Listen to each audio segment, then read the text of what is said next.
Bom dia, tudo bom? Vamos seguir aqui com o estudo da lição da Escola Sabatina.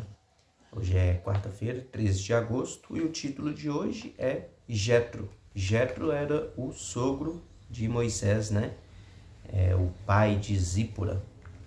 Quando Moisés foge do Egito, ele encontra com a esposa, com a Zípora, né? Com a filha de Jetro, num poço, dava água para os animais ali e alguns homens estavam abusando delas, né, interferindo ali no trabalho delas, e Moisés consegue livrá-las daqueles homens ali. E depois ele encontra com Jetro, vai lá na terra dele e futuramente ali ele se casa com Zípora, sua esposa. E aqui no texto de hoje, que está no capítulo 18, tem uma história muito interessante, assim, todo o texto, é um texto aqui de 27 versos, um texto bem longo para a gente ler todo o texto, né? Mas é um texto bem interessante, começando pelo fato de que Jetro ele passa a saber a respeito do que Deus havia feito pelo povo de Israel, como libertou o povo do Egito ali. E ele vai ao encontro de Moisés, levando a esposa e os dois filhos, né? Levando a Zípora, o Gerson e o Eliezer, para que pudesse ser entregues de volta a Moisés ali, porque quando Moisés volta para o Egito para libertar o povo, ele leva Zípora e os filhos, né, até lá. Só que em algum momento ele manda Zípora e os filhos de volta para Jetro, né? Não sei se quando estava ali, a Bíblia não menciona, até procurei aqui, mas a Bíblia não menciona o momento em que ele envia a esposa de volta ao pai. Talvez no momento em que estivesse ficando ali mais tenso, né, ficando mais perigoso, ele pode ter enviado a esposa e os filhos para ficar com o pai nesse período. Então, depois que Jetro ouve tudo o que Deus havia feito e que o povo já estava no Egito, ele vai ao encontro de Moisés lá no Egito e eles adoram a Deus, né? Faz sacrifícios e tal.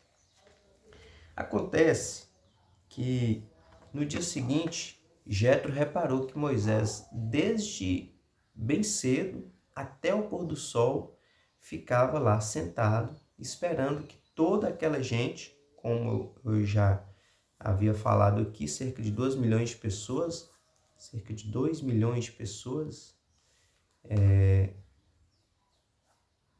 Moisés ficava ali esperando, vinham as pessoas para resolver problemas, litígios, para qualquer outro problema que tinha entre eles lá, para que Moisés pudesse resolver. E era Moisés sozinho para que ficava ali responsável por resolver o problema daquelas pessoas ali. E Jetro dá um conselho assim fantástico para Moisés, né? Aqui ele fala, aqui no início fala assim, olha, no dia seguinte assentou-se, verso 13, assentou-se Moisés para julgar o povo, e o povo estava em pé diante de Moisés desde a manhã até o pôr do sol. Vendo, pois, o sogro de Moisés tudo o que ele fazia ao povo, disse: Que é isto que fazes ao povo? Por que te assentas só, e todo o povo está em pé diante de ti, desde a manhã até ao pôr do sol? Respondeu Moisés a seu sogro: É porque o povo me vem a mim para consultar a Deus. E aí Jetro fala: Olha, isso não é bom. Isso não é bom para você, você vai desfalecer, você vai se enfraquecer, você vai adoecer, você não vai dar conta. E também o seu povo não vai ser atendido. Então, presta atenção no conselho que eu vou te dar aqui. Olha, você procura aí homens sábios, tementes a Deus, que aborrecem a usura, que aborrecem ao ganho indevido, né? Como a palavra de Deus diz, que seja honesto ao julgar tanto o rico quanto o pobre, que não venda a justiça. E ele fala assim, olha, procure homens assim e divida. Coloca um homem responsável por 1.000 pessoas, e entre eles coloca um responsável por 100, entre eles coloca um responsável por 50, e entre eles um responsável por 10. e vai dividindo. Enquanto eu estava lendo, eu estava até pensando, né? A gente tem o presidente do Brasil, aí tem aqueles senadores, aí tem os deputados, aí vem os governadores, aí os vereadores, aí, né, aí vem os prefeitos das cidades grandes, aí vem os prefeitos das cidades menores com seus vereadores ali, e aí uma distribuição que a gente percebe aqui do jeito que Jetro havia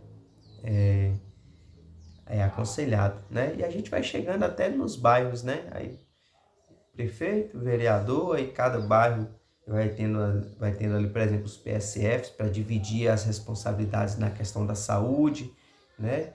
Então, para que não fique tudo concentrado num lugar só. E aqui vem falando justamente a respeito desse conselho que Moisés acatou e fez dessa forma para que o povo pudesse ser guiado.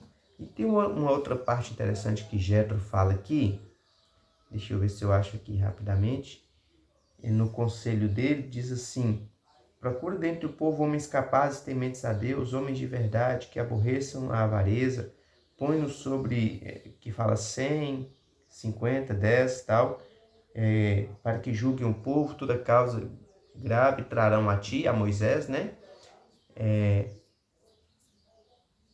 Tem uma outra parte interessante que diz assim, que Jetro aconselha a Moisés orientar o povo antes, porque parecia que o povo estava todo desorientado, né? Sem leis.